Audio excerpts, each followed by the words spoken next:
J'ai tenu à vous rencontrer spécialement aujourd'hui pour que nous puissions échanger sur vos difficultés éventuelles, mais aussi vous faire part de la nouvelle tournure que doit prendre la lutte. Il y a aussi à se conseiller, à se donner plus de leçons, à tirer aussi les enseignements de tout ce que vous avez pu vivre depuis tous ces temps. J'ai toujours dit, quand on est en moto ou en véhicule, facilement on oublie et on roule. Et quand on roule, on est dans les embuscades en permanence. Souvent, il faut marcher. Parce que l'ennemi lui-même vient rarement en moto. Soit il le pousse, ou bien il dépose quelque part et il marche. Nous devons pouvoir faire la même chose. Organiser à l'intérieur de vos différentes bases là pour ne jamais être surpris. Parce qu'il y a une question qui reste encore sans réponse, c'est comment on se fait surprendre. Là-bas, il faut que nous fassions des efforts.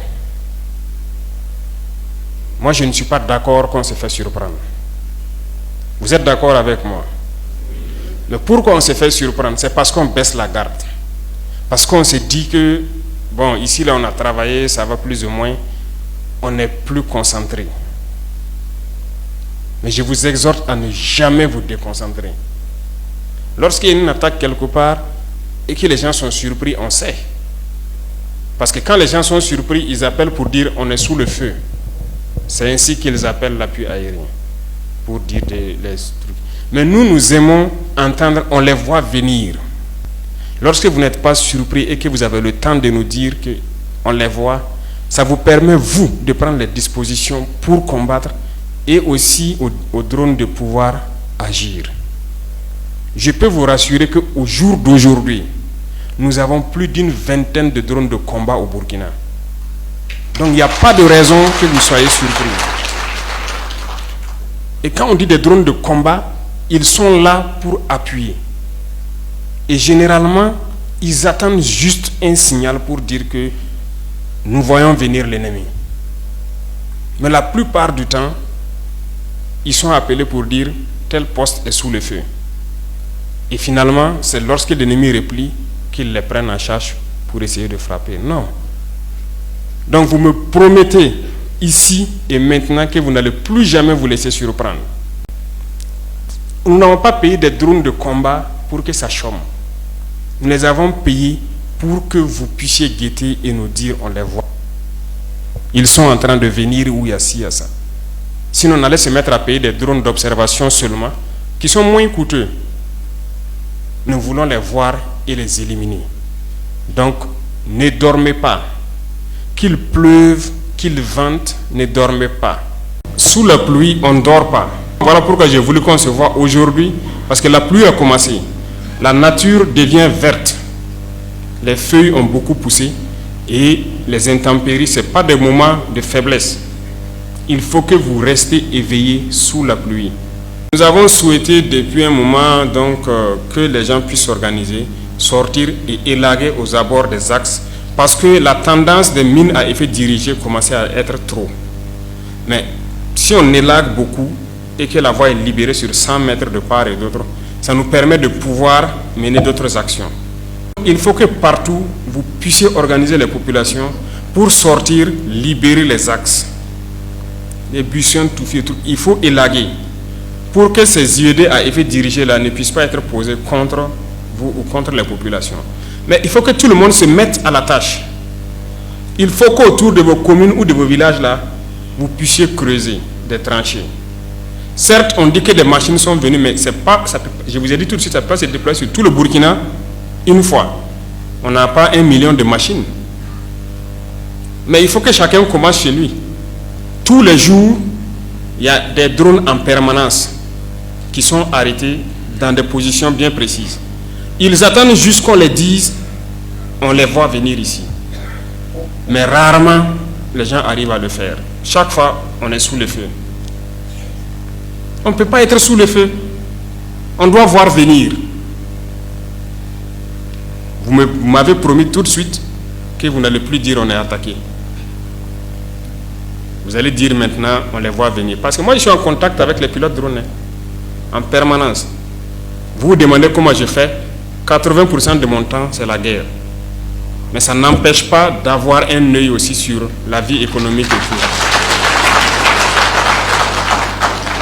C'est une promesse que vous m'avez faite et je veux que vous teniez votre promesse. Je ne veux plus entendre on est attaqué. On les voit venir. On est d'accord, non? Vous allez mobiliser vos populations pour creuser des tranchées et vous protéger. Le temps que les machines arrivent chez vous pour approfondir les tranchées et le faire. C'est vous qui défendez les communes, les villages. Si vous arrivez, vous leur dites, sortez, on creuse ici. L'ennemi ne doit pas rouler, passer par là. On creuse profond, on ferme. Et on s'installe là-bas. Vos propres postes là. Et à un moment donné, j'ai fait élaborer quelque chose et j'ai dit de vous envoyer, tout le monde vous en a parlé, les ministres, la BVDP, pour que les gens construisent par exemple les postes de combat. Là où la pluie n'a pas encore bien commencé, faites bien les briques, construisez les postes. J'ai demandé les images des différents postes dans certains villages. Et j'ai vu qu'il y en a qui ont fait aussi avec de la paresse. Vous ne pouvez pas avoir un poste, même si vous avez construit tout ça en bas.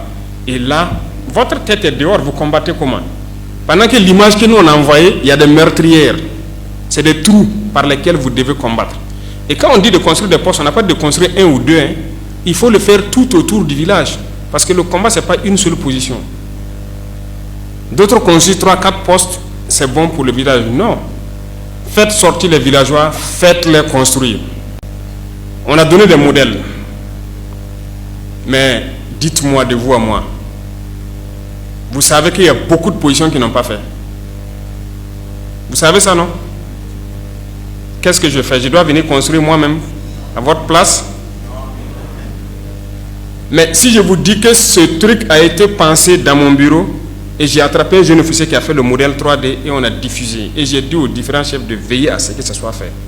C'est parce que même à chaque instant on pense à vous.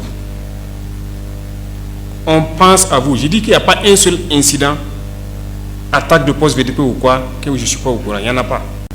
Malheureusement, dans certaines zones, les gens ont refusé de céder eux-mêmes. C'est incompréhensible pour notre propre vie. Qui doit vous payer? Après, on crie encore qu'il y a un minimum de choses qu'on doit pouvoir faire nous-mêmes. Je vous ai dit que la plupart d'entre vous, comme moi, nous sommes nés dans un système attentiste où on attend beaucoup des autres.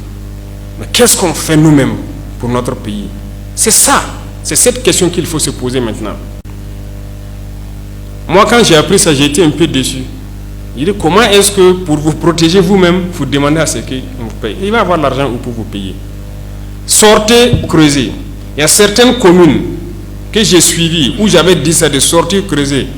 Ils ne voulaient pas, ils sont restés. Il y en a même qui sont sortis marcher sous la manipulation. Il dit, d'accord, vous allez creuser. Une semaine après, ils ont creusé. Aujourd'hui, ces communes sont plus ou moins en paix. De toute façon, soit l'ennemi vient, il se bute à votre obstacle que vous avez créé, et puis vous avez le temps de le combattre là-bas. S'il vient pour fermer, vous devez être là. Parce que si vous creusez, ça ne veut pas dire qu'il faut dormir. C'est l'empêcher de pouvoir rouler et arriver là où il veut. Et là où il doit passer là, il faut que vous soyez en permanence là. S'il vient pour forcer, pour refaire vos travaux, vous devez les abattre. Mais une fois que vous êtes surpris, vous n'êtes plus homme. Pour reprendre le dessus, c'est difficile. Et quand on voit des choses comme ça, ça fait mal. Même si vous avez une arme collective et que votre défense n'est pas bien, l'ennemi peut rouler jusqu'à votre poste. Ce n'est pas bon. Même si vous avez construit ce qu'on vous dit de construire là, 100 mètres devant là, il faut que vous fassiez des tranchées. S'il veut rouler en combattant, il doit tomber dedans. Ou bien il s'arrête là-bas, il descend pour essayer de traverser. Et vous avez le temps d'ajuster vos tirs. Est-ce que ça c'est compliqué? Donc il y a du travail. On ne doit pas être paresseux. Il faut mobiliser la population. Ce n'est pas vous seul votre travail. Il faut que toutes vos populations la comprennent que vous décidez de vous sacrifier pour eux. Donc quand vous leur dites de sortir travailler, ils doivent sortir. L'autre jour, il y a eu une attaque. J'ai suivi tout et j'ai cherché à savoir qu'est-ce qui s'est passé. Les gens étaient surpris. Non. Quand vous avez une arme collective, la première des choses, vous ne devez pas être surpris. Vous devez voir l'ennemi et vous apprêter à l'affronter. Chaque fois, c'était attaqué, attaqué, attaqué.